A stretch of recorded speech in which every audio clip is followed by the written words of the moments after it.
So the task here is to determine the equivalent resistance for the circuit. I did it briefly in the previous video in the slideshow, but I want to show you the math steps here. All right, so step one would be to combine any loads together that do not have any junctions in between them. So that would be the 15 ohm resistor and the 10 ohm light bulb. So to make things a bit easier, I'm going to label each of these loads. So I'm going to have light bulb A at the top. I'll say light bulb B, the 20 ohm one. Light bulb C will be the one on the right. And the resistor I will label as D. Okay, so I'm going to give them some labels to make things a bit more clear. So what I'm going to do is combine C and D together because there's no junctions in between C and D. So I can combine that together in series. So step one, combine. I'm going to say R subscript C and R subscript D, and they're in series. So I use the series formula. So I'm going to say that I'm going to call it RCD. So both of those combined will be equal to the sum, the regular sum of the two resistances. So that's 10 plus 15, which makes 25 ohms. Okay, so now what I'm going to do is, step two is to redraw the circuit having combined C and D together. I'm going to use circuit symbols here. So I'm going to have, I'll ignore my battery actually, I'm just going to draw the circuit part. So I have a light bulb, that's light bulb A. I'll label the letters and the ohms later on. And go down and go to light bulb B, which is going to be 20 ohms. Okay, now the rest of the circuit, C and D, I'm going to draw as one equivalent resistor. So that resistor I just drew represents the resistance of C and D, which is 25 ohms. I'm going to label it as CD. Okay, the top bulb is labeled A, the middle bulb is labeled B, the top bulb is 10 ohms, and the middle bulb is 20 ohms. So that's what I mean by redrawing the circuit, replacing whatever you combined with an equivalent resistor. All right, so step three, I would go on and look for parallel components. So in the circuit I redrew, I think it's pretty clear that B is parallel to C and D. B is parallel to CD. So I'm going to combine them. Combine resistor B and resistor CD, and they're in parallel. So I have to use a parallel formula for equivalent resistance.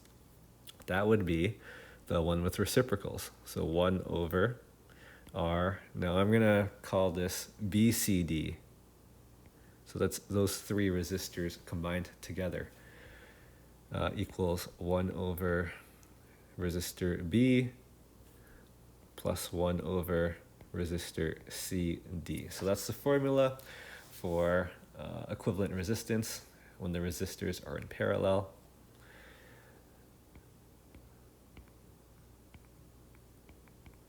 I will fill in the values that I know, so 20 ohms for RB and 25 for the equivalent resistor for C and D. Adding the fractions, I use common denominators. The common denominator between 20 and 25, the lowest common denominator would be 100. Okay, 20 goes into 100 5 times, and 25 goes into 100 4 times.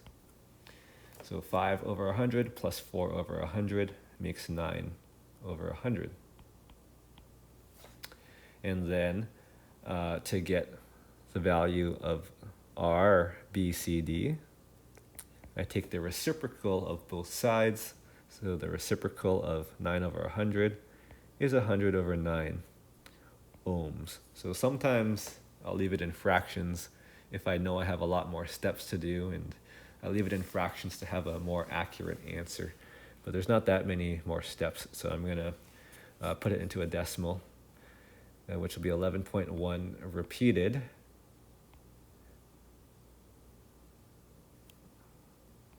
I'll just put a couple extra digits. 11.111. That's to 3 sig figs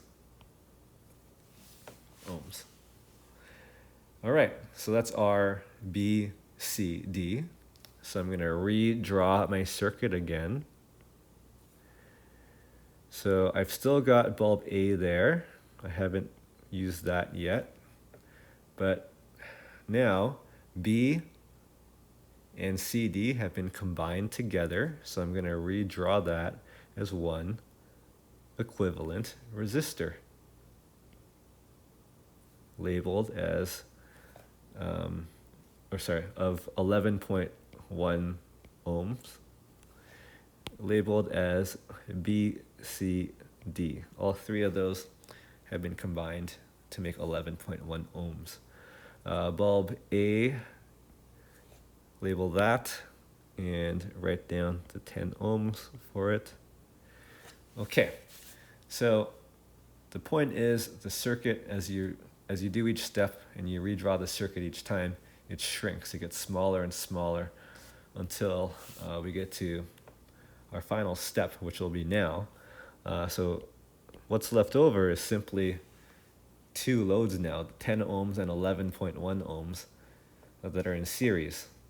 So I'll just combine them in series. So combine resistor A and resistor BCD. That'll be in series. So use the series formula, which is regular addition. I'm just going to write the numbers right away. I'm running out of space here. So it's going to be 10 plus 11.1, giving me 21.1 ohms.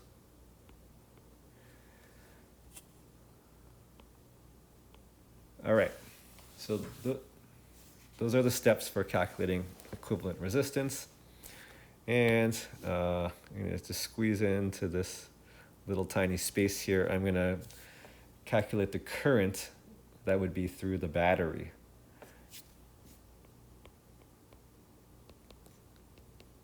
I did this on the slideshow as well. So the current through the battery, using Ohm's law, would be the voltage of the battery divided by the equivalent resistance of the circuit that the battery is going to be connecting to.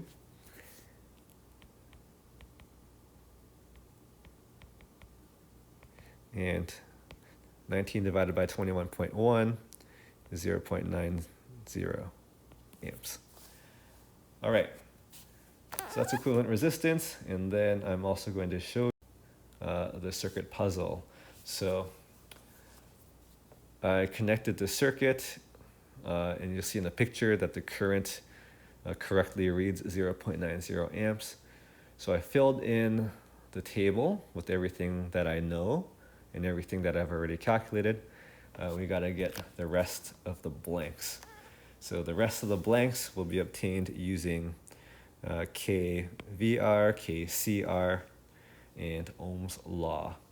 So when you have a mixed circuit, usually the best place to start would be with KCR, and to realize that there's no junctions between the battery and the 10 ohm bulb that's at the top.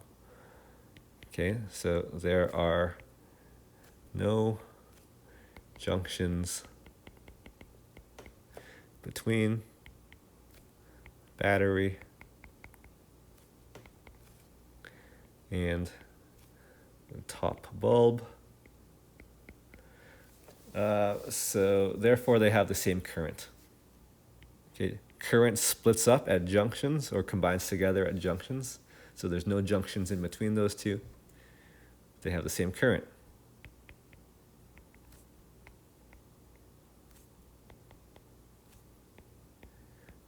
So that's usually a good place to start for a mixed circuit, for a circuit puzzle. So I'm going to fill in that the top bulb has 0.90 amps.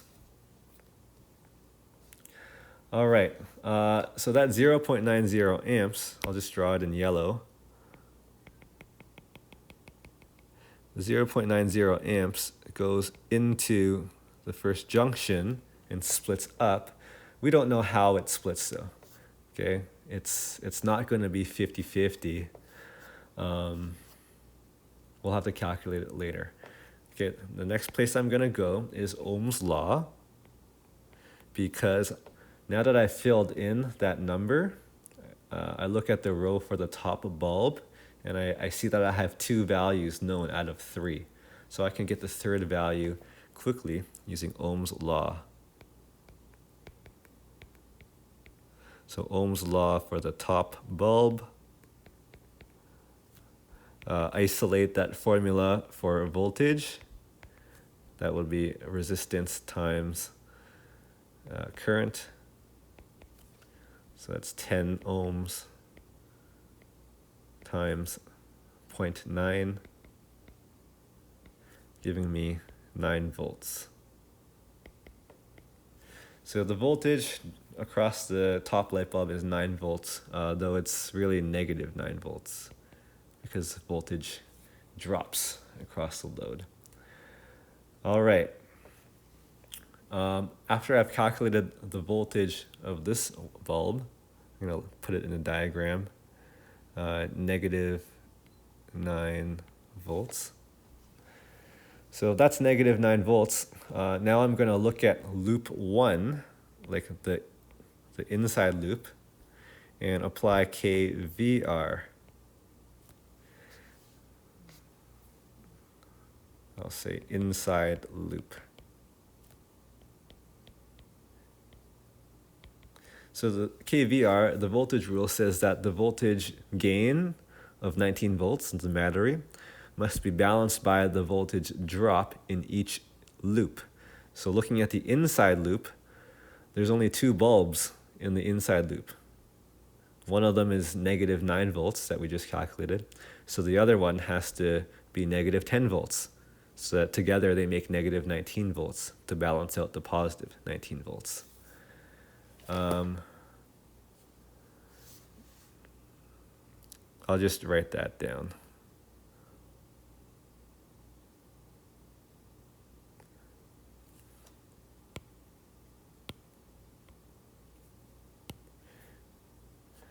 Voltage drop for 2 bulbs must add to negative 19 volts. 1 is negative 9 volts, so the other must be negative 10 volts. All right, so this one has to be negative 10 volts to add up to negative 19.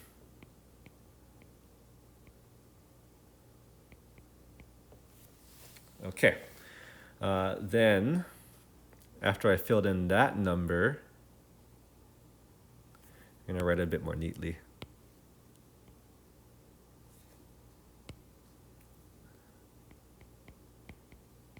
After I filled in that number, that row now has 2 values known, so I can get the third value with Ohm's law. So I'm going to do Ohm's law for the middle bulb.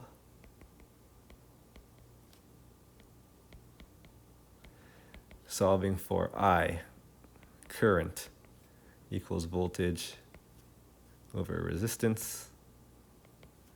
So 10 over 20, 0.5 amps. Okay, so I'll fill that in. Okay, so going back to yellow, I've just found another current. I found 0.5 amps goes down the pathway with the 20 ohm bulb. So my yellow dotted line, starting at the battery, it was 0.9 amps. It flows through that top light bulb, so there still 0.9 amps. Gets to the top junction, and now I've just calculated how much current goes down the first path. 0.5 amps goes down the first path. So what does that mean in terms of the remaining current? The remaining current must go down the other path. Okay, so that remaining current, what's 0.9 minus 0.5? That would be 0.4. So that's Kirchhoff's current rule, KCR. So KCR. If 0.9 amp goes into the junction,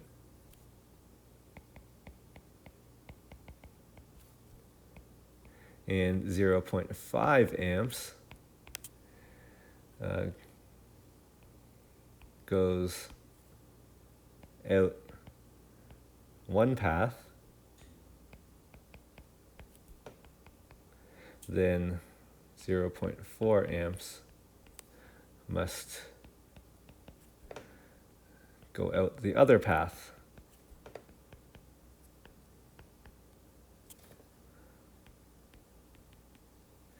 And that allows me to fill in both currents that are missing here, okay? Because both of these items are in that last pathway. That last pathway has 0.40 amps. Okay, and to finish this off, I can use Ohm's law. Well, I'll use Ohm's law to get the voltage of I'll start with the resistor.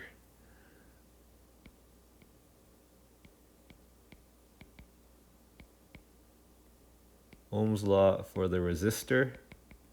Looking for the voltage, the formula rearranged is R times I. So for the resistor, it's 15 ohms times 0.4 amps. That'll give me 6 volts. So the resistor will take negative 6 volts.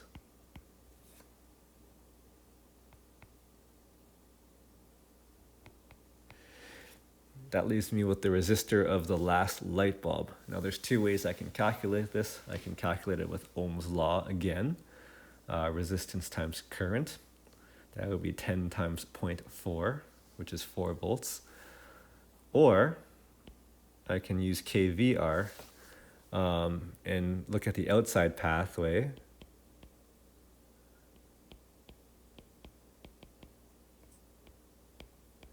And once again, all of the voltages in each pathway must balance out the 19 volt battery. So in the outside pathway, there's already negative 9 volts from the first bulb, negative 6 volts from the resistor. So the last bulb there has to be whatever will make it add up to negative 19. And that would be negative 4 volts. Okay, so I'll say the negative 9 volt bulb, negative 6 volt resistor, and the last bulb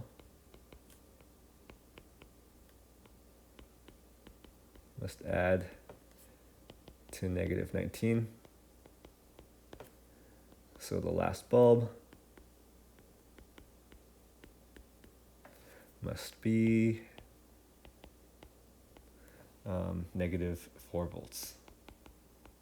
Okay, so I did that one twice, and they both give me negative 4 volts. Ohm's law was way easier, but I wanted to talk about KVR as well, just to review KVR, and because if we did it both ways and got the same answer, then we can be pretty sure that our circuit puzzle is complete and correct. All right, so that's the end of the week.